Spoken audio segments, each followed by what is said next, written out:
Hello everyone. तो मैं आपके सामने एक बहुत ही मोस्ट इम्पॉर्टेंट जो हमारा during the physical activity diet plan होता है उसके बारे में डिस्कस करूंगा। आई होप कि आप सभी इसको मेरी वीडियोस को पूरा देखेंगे। तो सबसे पहले अगर मैं बात करूं तो मैं 3 मेजर्स जो हमारे जिनसे हमें सबसे पहले प्रोटीन, उसके बाद कार्बोहाइड्रेट और फैट, इन तीनों पे मैं डिस्कस करूंगा और ये हमें कहाँ कहाँ से जो है ये प्राप्त होती हैं।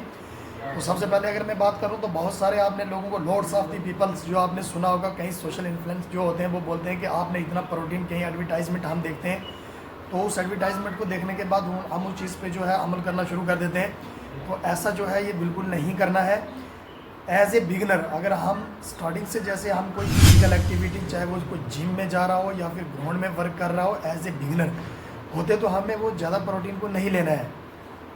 ये जो ज़्यादा लॉर्ड्स ऑफ द लोग ये बताते हैं कि भाई इतना प्रोटीन लो रहे, ये होता है इंटरमीडिएट टू एडवांस। तो बहुत लोग ज़्यादा कहने का मतलब कोई बॉडी बिल्डिंग का करता है या फिर कहीं WWE में काम करता है या फिर कोई काफ़ी अरसे से 1 साल या 1.5 साल से जो चीज़ पे वर्कआउट कर रहा है, तो उन लोगों को यानी कि इंटरमीडिएट टू एडवांस उन चीज़ों को लेने की ज़रूरत होती है। तो एज ए बिगनर हमें इस किस्म की कार्रवाई नहीं करना है कि हमें इतना प्रोटीन ले लेना है, या फिर हमने कहीं नेट में सर्च कर लिया, यूट्यूब में सर्च कर लिया कि हाँ भाई अगर मैं वर्कआउट कर रहा हूँ तो मुझे तो वो ऐसे बताया जाता है, लेकिन वो काम का नहीं होता है।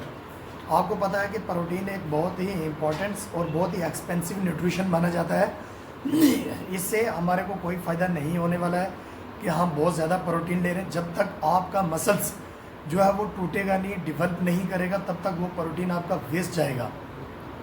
तो कहने का मतलब अगर प्रोटीन वेस्ट किया तो सबसे पहले हमारा मनी वेस्ट जाएगा, उसके बाद हमारे को इसका जो है बैड डाइजेस्टिव सिस्टम, हमारे डाइजेस्टिव सिस्टम को प्रोटीन जो है वो बर्बाद करेगा, और उसके अलावा नो बेनिफिट्स, हमारी बॉडी को इसका बेनिफिट्स भी जो है वो नहीं मिलेगा। तो मेरा आपको सबसे पहले मैं ये एडवाइस देना चाहता हूँ कि हमने इस चीज़ को ध्यान में रखते हुए, अगर हम एज ए बिगनर हैं या फिर हम कोई 1 या 2 या 3 महीने के लिए या 5 महीने तक हम अब नॉर्मल वर्कआउट करते हैं, नॉर्मल तो मैं नहीं कहूँगा, अगर ग्राउंड में वर्कआउट करते हैं तो हमें नॉर्मल मील्स, नॉर्मल न्यूट्रिशन लेना है। जो हमें अपनी रोटी से, दाल से, चावल से, इन चीज़ों से मिलता है वही चीज़ें हमने लेनी है। ये मैं बात कर रहा हूँ प्रोटीन की। ये बहुत ही एक इम्पोर्टेंस जो बात है वो मैं आपके सामने शेयर कर रहा हूँ कि हम काम तो बहुत कम करते हैं तो हमारी बॉडी उसके अकॉर्डिंग एकदम प्रोटीन लेने के काबिल नहीं होती, लेकिन हम उसको क्या करते हैं, प्रोटीन बहुत ज़्यादा ले लेते हैं। और वो प्रोटीन क्या करता है, हमारे डाइजेस्टिव सिस्टम को ख़राब करता है, हमारे अंदर फूड पॉइजन हो जाता है। तो आप अपनी प्रोटीन जो अपनी डाइट में प्रोटीन का जो आप लोगे उसको उसी हिसाब से रखना है कि ज़्यादा प्रोटीन लेना है। जब तक आपकी बॉडी में फ़ैट है, आपकी बॉडी में जब फैट ख़त्म हो गया तो मसल्स आपके डिवेल्प करने शुरू हो गए, तब आप अगर लोगे तो वो भी वेट के हिसाब से प्रोटीन लेना पड़ता है। तो इसी में अगर टाइप्स ऑफ प्रोटीन को देखा जाए तो एक गुड फैट हो, एक अपना यस, अगर इसी में हम अगर देखें तो एक होता है गुड फैट और एक होता है बैड फैट प्रोटीन। जैसे गुड फैट में हम घी हो गया, ऑयल्स हो गया, उसके अलावा डार्क चॉकलेट, सीड्स वगैरह हो गए, होल्स एग हो गया, कोकोनट ऑयल और पनीर, ये जो है गुड में आता है। और यहीं अगर बैड को देखा जाए तो फैटी स्नैक्स, डीप फ्राई चीज़ें जो होती हैं, उसके अलावा पैकेट चीज़ें जितनी भी होती हैं, और जो पैकेट्स में जो मीट्स वगैरह आता है ये आता है बैड प्रोटीन्स में आते हैं। और अगर हम इसकी बात करें तो ऐसा नहीं है कि प्रोटीन अगर बोल दिया तो बिल्कुल ही आप प्रोटीन लेना छोड़ दें। Protein is the essential part of our body diet and its play of money important role in the bodies. इसमें काफ़ी इंपॉर्टेंट रोल होता है प्रोटीन का भी। तो सम मेजर प्रॉपर्टीज़ जो है इंक्लूडिंग मैं बताऊंगा आपको, जैसे बिल्डिंग की मतलब कि हमारी बॉडी में क्या क्या चेंजेस ला सकता है, कहाँ कहाँ पे ये काम करता है। तो अगर हम देखें तो building and maintenance of muscles help in the body moments, harmonium functions, जैसे हमारी बॉडी के hormones function such as of a growth of hormones. उसके बाद transport properties such as the haemoglobin in the transporting of oxygens. कहने का मतलब ये बहुत सारे मेजर्स जो चीज़ें हैं इन पे exam of help in the digestive system, biological reactions, reprocess reproperties of help in the single transport between the cells, weight loss and immunity system. ये सब पे जो है प्रोटीन का होना बहुत ही मोस्ट इम्पॉर्टेंट है। तो यहीं पे अगर मैं आपको बताऊं कि फूड जो है हाईली इन दी प्रोटीन्स, हमें कौन कौन से फूड जो है वो प्रोटीन, जैसे हम नॉन वेज की बात करें तो हमें चिकन से, फिश से, एग से और अधिक एक्सेट्रा इन चीज़ों से हमें जो है ये प्रोटीन्स मिलता है। डेयरी की बात करें पनीर, कर्ड्स, चीज़ और होली एक्सेट्रा इनसे हमें जो है ये प्रोटीन्स मिलता है। वहीं पे अगर हम वेज की बात करें तो soya, beans, onions, nuts, seeds etcetera इनसे हमें जो है ये प्रोटीन्स मिलते हैं। ये बात होगी प्रोटीन्स की। यहाँ पे अगर मैं बात करूँगा आपके सामने कार्बोहाइड्रेट की, और नंबर 2 मिस्टेक की जो ड्यूरिंग दी फिजिकल एक्टिविटी हम मिस्टेक करते हैं, वो नंबर 2 पे मैं आपको बताने जा रहा हूँ। तो हम इसमें मिस्टेक करते हैं कि हमें बता दिया, कोई भी बता देता है कि भाई mistake of stop carbohydrate in over diets, कि आप अगर कोई वर्कआउट कर रहे हो या फिर आप ऐसा काम कर रहे हो तो उसमें अपनी कार्बोहाइड्रेट को जो है वो अपनी डाइट से साइड कर दो। तो ये बहुत ही बड़ी हमारी मिस्टेक होती है और ऐसी मिस्टेक हमें नहीं करना है। कार्बोहाइड्रेट जो है इसको नापसंद करना एक बहुत ही काफ़ी नुकसानदायक हो सकता है हमारी बॉडीज़ के लिए। और जो लोग ऐसा बताते हैं उनको ये नहीं पता कि carbohydrate is the primary source of energy. ये हमारी बॉडी को जो है प्राइमरी सोर्स है एनर्जी का, सेकेंडरी भी नहीं है, प्राइमरी है ये। तो इसमें हमें ये हाँ इतना ज़रूर है कि कार्बोहाइड्रेट को कभी हमें फ्राई नहीं करना चाहिए कभी भी। यानी कि जैसे मान लो कार्बोहाइड्रेट अगर कोई फूड हमें या फिर किसी वेजिटेबल से हमें कार्बोहाइड्रेट मिल रहा है तो उसको हम फ्राई करके खा रहे हैं तो वो बहुत ही जो है वो नुकसानदेही है, हमारी बहुत डिसएडवांटेजेस हैं उसके। तो अगर जैसे दूध में चीनी डाल के पी लिया हमने तो दूध जैसा नेचुरल है उसको हमें वैसे यूज़ करना चाहिए, ऐसा नहीं करना चाहिए। लेकिन कार्बोहाइड्रेट को हमें लेना चाहिए, चाहे हम कोई जिमर है या फिर कोई ग्राउंड में वर्कआउट कर रहा है कितना भी, चाहे 2 मंथ्स या 3 मंथ्स या 4 या 5 मंथ्स के लिए। मैं डेट टू एडवांस उनके लिए नहीं मैं बोल रहा हूँ, जो हम शॉर्ट टर्म जो हम फिजिकल एक्टिविटी करते हैं उसकी मैं बात कर रहा हूँ। यहाँ पे अगर देखा जाए तो कार्बोहाइड्रेट हमें मिलता कहाँ से है। तो जो कार्बोहाइड्रेट है, carbohydrate are found in the wide of varieties of both healthy and unhealthy foods. कहीं हेल्दी फूड से ही मिलता है और बहुत सारे अनहेल्दी फूड है जो हम जिनसे हमें कार्बोहाइड्रेट जो है ये मिलता है। तो ये मैं बात करूँ जैसे ब्रेड हो गया, बीन्स हो गया, मिल्क हो गया, पॉपकॉर्न हो गया, पोटैटोज़, सॉफ्ट ड्रिंक एक्सेट्रा वगैरह जो है इनसे हमें कार्बोहाइड्रेट जो है ये मिलता है।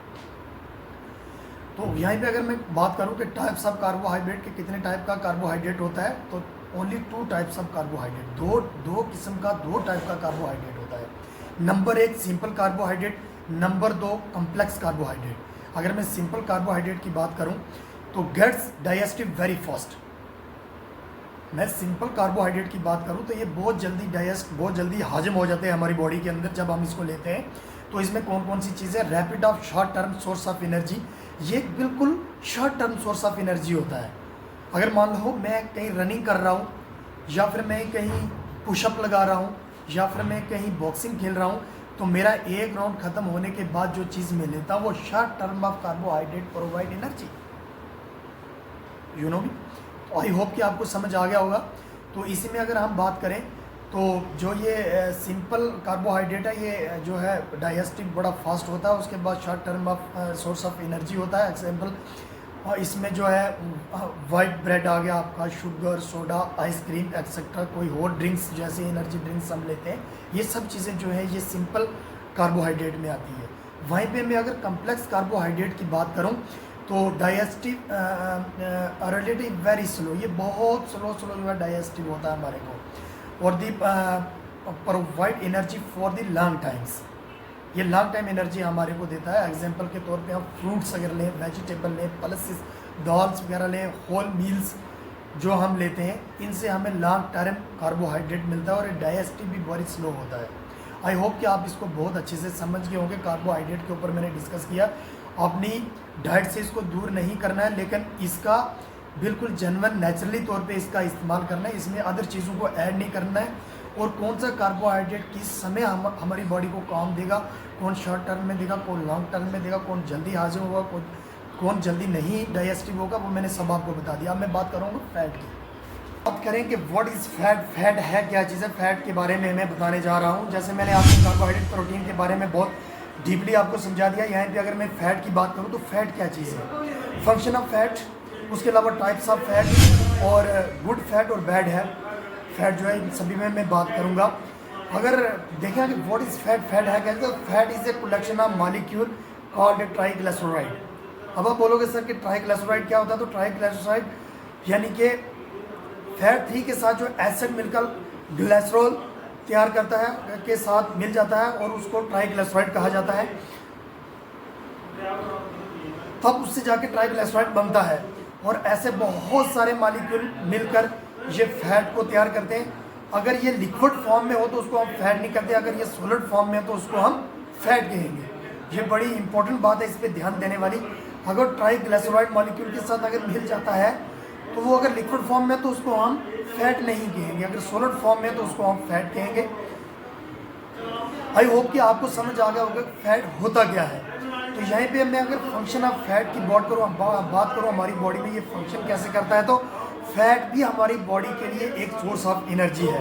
यहाँ तक कि जैसे 1 ग्राम पे 4 कैलोरीज कार्बोहाइड्रेट और प्रोटीन से हमें मिलती है, वहीं पे 1 ग्राम से जो फैट है ये हमारे को 9 कैलोरीज जो है वो प्रोवाइड करवाती है। तो आप समझ गए होंगे कि ये भी कितना इंपॉर्टेंट है हमारी बॉडी के लिए। यहीं पे अगर हम देखेंगे बॉडी के किन किन पार्ट्स में कहाँ कौन कौन से आर्गन में ये जो है ये काम करता है, जैसे help in growth development of cell and functions में ये काम करता है, मेंटेन बॉडी कोड टेम्परेचर को ये बॉडी टेम्परेचर को ये कंट्रोल करता है। उसके अलावा help in observations of fat, stable of vitamin such as vitamin A, D, E, C के ऑब्जर्व होने में ये बहुत बड़ा अहम रोल अदा करता है। अब यहीं पे मैं आपको बताऊंगा कि टाइप्स ऑफ फैट, कि फैट कितनी टाइप्स की होती है। तो फ्रेंड्स यहीं पे अगर मैं बात करूं कि टाइप्स ऑफ फैट कितने टाइप की होती है, तो मैं आपको बताऊं कि ओनली 2 टाइप्स की फैट्स होती है, एक सैचुरेटेड और एक अनसैचुरेटेड। अगर अनसैचुरेटेड में हम देखें तो मोनोसैचुरेटेड और पोलोसैचुरेटेड, और पोलोसैचुरेटेड में भी 2 टाइप्स होती हैं, ओमेगा 3 और ओमेगा 6 का नाम आपने सुना होगा। सभी ने आई होप के ओमेगा 3 और ओमेगा 6 का नाम सुना होगा। यहाँ पे अगर देखा जाए तो fat is the always combination of saturated, mono unsaturated and polo unsaturated का ये एक होता है फैट। और अगर यहाँ पे नंबर 1 पे मैं बात करूँ, all the animal fats such as घी और बटर्स, कहता है they have 40 to 70% of saturated fat are in solid room temperatures. और वहीं पे अगर हम vegetable oils has been 85% of unsaturated fat and 20% of saturated fat only in stay light at room of temperatures. अगर सीधी तौर पे मैं अगर आपको सादे लफ्ज़ों में बताऊं तो जो भी हमें नेचुरली जो हमें फूड्स या कोई भी चीज़ जो प्राप्त होती है वो सैचुरेटेड जो है वो सैचुरेटेड फॉर्म में, सैचुरेटेड फैट में वो आता है, और वो हमारी बॉडीज़ के लिए बहुत ही इंपॉर्टेंस होता है। जैसे मान लो किसी एनिमल से हम दूध ले रहे हैं, चाहे वो घी आ रहा है, बटर आ रहा है, कुछ भी आ रहा है। और यहीं पे अगर अनसैचुरेटेड की हम बात करें तो जितनी भी मॉडिफाइड चीज़ें हैं जो प्रोसेस्ड की जाती हैं, बनाया जाता है, उनमें मिक्सिंग किया जाता है हर एक चीज़ का।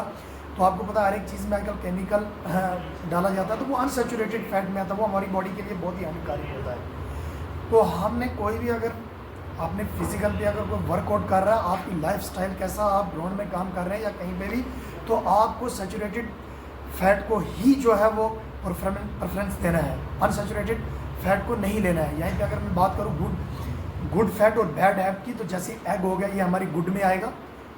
गुड फैट की पहले मैं बात करूँगा, जैसे एग होगा, कोकोनट आएगा, सलमॉन, फिक्स ईस्ट आ गया, घी आ गया, आलमंड आ गया, वॉलनट आ गया, ये हमारी जो है ये गुड फैट में आता है। यह बैड फैट की मैं अगर बात करूँ, corn, soya oil, all processed vegetable, जो भी मतलब प्रोसेस की जाती है ह्यूमन बीइंग की तरफ से। अच्छा, मरग्राइन, चिप्स ऑफ इन नमकीन्स वगैरह जैसे हम खाते हैं, जो भी दुकान से हम पैकेट वाली चीज़ें खाते हैं, तो ये बैड फैट में आता है, अनसैचुरेटेड फैट में आता है। तो आपको इन चीज़ों से बचना है। इस पूरी वीडियो के दौरान जो मैंने आपके सामने डिस्प्ले किया है, बहुत डीपली समझाने की आपको कोशिश किया है। अगर आपको समझ आया तो सभी दोस्तों से मेरी रिक्वेस्ट है कि आप मेरी वीडियो को ज़्यादा से ज़्यादा शेयर करें, मेरे चैनल को सब्सक्राइब करें, और ऐसी ही इंपॉर्टेंट वीडियो देखने के लिए मेरे को कमेंट्स करें, और मैं नेक्स्ट वीडियो आपके लिए लेके आऊँगा। Okay, thanks.